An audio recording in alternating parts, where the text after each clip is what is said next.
what is up? It is me, Blanca, and I am here today with a different type of video.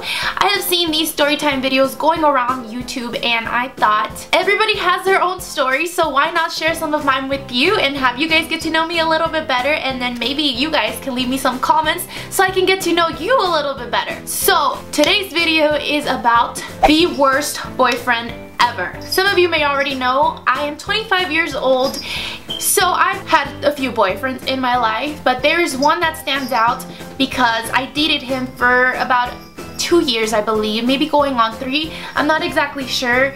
I don't know if you guys think the way I do or have your brain work the way mine does, but when there's something bad in my life, I kind of decide I'm gonna block it out of my memory and never remember what happened. Well, I do that a lot with things that didn't go well or just bad situations, I guess you could say. Obviously, by me saying that, it was a bad relationship. I remember I was 14 years old when I met this person, and the way we met was, I'm Mexican, so a lot of the Mexican community likes to do quinceaneras, which is basically a sweet 16, but when you're 15 years old.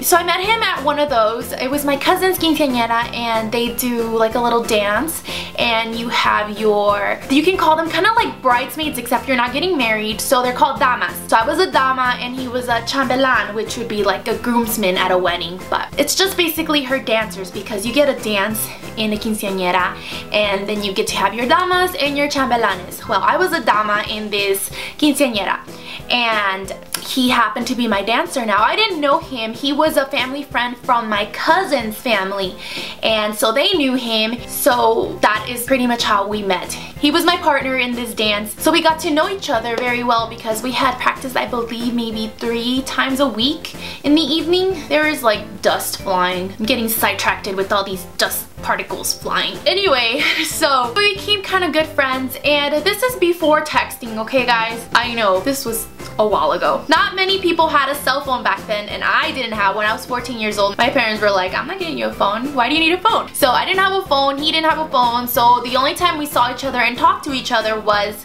at this practice, because social media wasn't a big thing back then. I don't think MySpace was around back then. This was probably, I think this was in 2003. The day of the quinceañera, he decided to ask me out, which meant, do you want to be my girlfriend? And of course I said yes, because I thought he was awesome and I thought he was cute at the time. And then I remember before I left the party, because my parents wanted to leave a little bit earlier than everybody else did. It was maybe like around 11 p.m. It was time to go, so I gave him a kiss in the lips, just a peck, nothing like, you know, no French kiss. We just started dating, even though I wasn't allowed to have a boyfriend. Yeah, my parents were very, very strict. I wasn't allowed to date at all. You know, dating, you would call it, you go eat somewhere, and you go see a movie, or you just go to each other's houses and hang out. Well, no, I wasn't allowed to do that then. Remember, I was about 14 years old then, so yeah, there was no way. We eventually exchanged phone numbers, and this was house phone numbers, okay? So I knew his house phone number and he knew my house phone number. And oh, one thing I'm forgetting, he I think he's about 2 years older than me, so he was 16 at the time. So he was about 2 grades up from me. I was a freshman in high school and he was a junior in high school. Okay, so the way we would talk, because we weren't allowed to hang out again, would be my cousin would call my house, 3-way calling. He would be on the line and she would ask for me, and my parents would finally, you know, give me the phone, knowing that it was my cousin on the phone. It was a 3-way call, me trying to talk to a boy, okay? So my cousin would ask for me, and then she would say, once I answered, hey, here she is, and then she would hang up. Or I would have a friend do that. It was crazy. It was just insane the way, you know, you just make it work, if that makes any sense. So then that's the way we would talk. We went to different schools. That's another thing I'm leaving out. We went to different schools, and we weren't too far away. We went to different schools. We would go to this CBS that was kind of by our house and just walk around there, because I'll tell my mom, hey, I'm gonna go to CVS or something, and then I'd go there because it's pretty near my house. So, and then we would just meet up there and hang out for like 15 minutes, and that was it. It wasn't until about a year after that, which I was 15, I know, how did we make it work, right? Well, it's just those phone calls, really.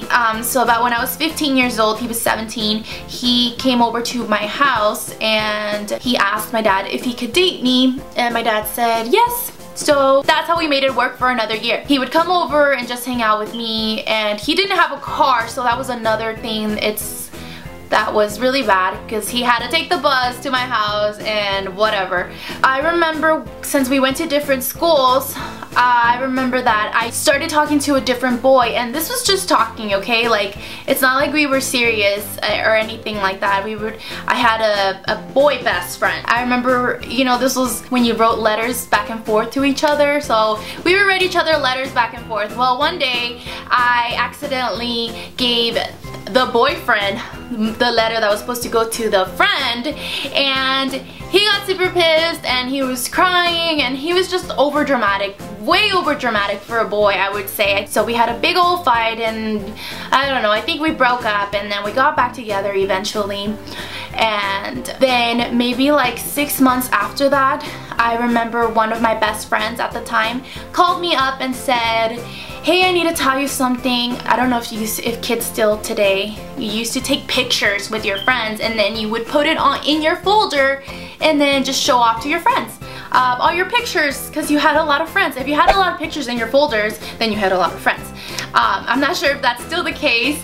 That friend had a picture of me and him when we went to one of the dances at his school, because this was when my parents allowed me to hang out with him now. So a girl in her class said, you know this guy? And she said, yeah, that's my best friend's boyfriend. And she's like, really? How long have they been dating? She's like, well, it's probably been like a year and a half. And she said, what? I just dated him 2 months ago. Okay, so what's going on here? He went to a different school than I did, so he was cheating on me, which that completely broke my heart. I mean, I'm pretty sure he was trying to get back at me for the letter that I sent to this boy best friend that I had. So I remember once I hung up the phone with my friend, I called him and I said, do you know this girl? I completely forgot her name, by the way. Do you know who this girl is? And I remember he said, I can explain. That's when I knew, yeah, he was cheating on me. So I said, I want nothing to do with you. We're done here. I won't put up with cheating.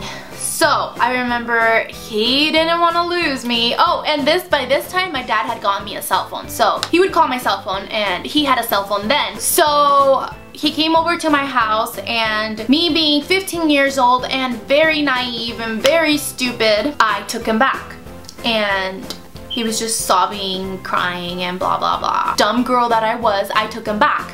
And you know, I made him promise that he wouldn't ever do it again, and he promised, of course, and he gave me a promise ring, and I was like, oh my god, he really loves me because he gave me a promise ring. Well, that's not the case. So if your boyfriend gave you a promise ring, you better watch out. Boys are liars. Anyway, so I took him back, and then after this, he started acting very jealous. He was always a little bit jealous, and then he started acting very possessive over me.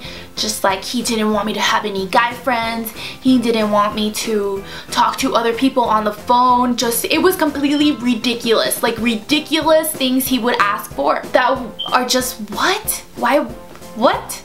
You know, I am so glad, you guys. I am so glad we didn't end up together. I mean, thank God we were super young, because me being that stupid back then, I would have completely married him or whatever if I was like 18 and be like, oh my gosh, yes, I love you and blah, blah, blah. I remember the last thing that happened was we were gonna go somewhere, and he asked me, what are you gonna wear? Because, oh, by the way, he was metrosexual. If you don't know what that means you are very feminine in a way. Like, you take care of yourself very well. A boy that takes care of himself very well, like always groomed and dressed super nice, like a pretty boy. So that's what a metrosexual is. And so he would always ask me, what are you wearing?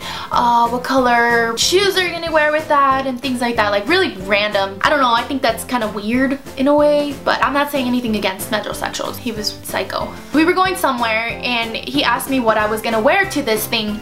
I said, oh, I was thinking of wearing this jean skirt with this one shirt. And he said, what? What do you mean you're gonna wear a skirt? I'm gonna wear a skirt. This was over the phone, so I'm gonna wear a skirt. And he said, what the hell? Why would you do that? And I was like, because what? What is going on here? I was confused, I really was. He's like, you're not gonna wear whatever you want. And I'm just like, what the hell are you talking about? What do you mean you're gonna tell me what to wear now? And he was like, I told him, you can't tell me what to wear, you're not my dad. And he said, then why did you want a boyfriend? And that's when I decided, you are not gonna talk to me this way. You are not the boss of me, you're not my dad, you're not my mom. Not even my parents tell me what to wear. It's not like I was like hoochie mama over here trying to show my butt with the skirt, not even. So I said, you know what? This is the end of us. I'm done with you. You are not doing this to me. Done. Well, that was the end of it. That was the end of our relationship. There was a lot of things that he did then I told you, like, I just blocked out of my memory. I do remember one time I don't know, we were arguing and I remember he held me against the wall like in a choking thing. It was just so bad that now, you know, I remember bits and pieces of it. I just think, what was I thinking? Why did I stay with this guy that was abusive, jealous, and just manipulative? I don't know what I was thinking, but that was it. That was the worst boyfriend I have ever had. I didn't date too much, but if you guys are interested in knowing about my other relationships, please thumbs up this video or let me know in the comments, and let me know if there's a relationship in your life that has just stood out and what happened. So that's it for this video. Thank you guys so much for watching, and I will see you guys in my next one. Bye!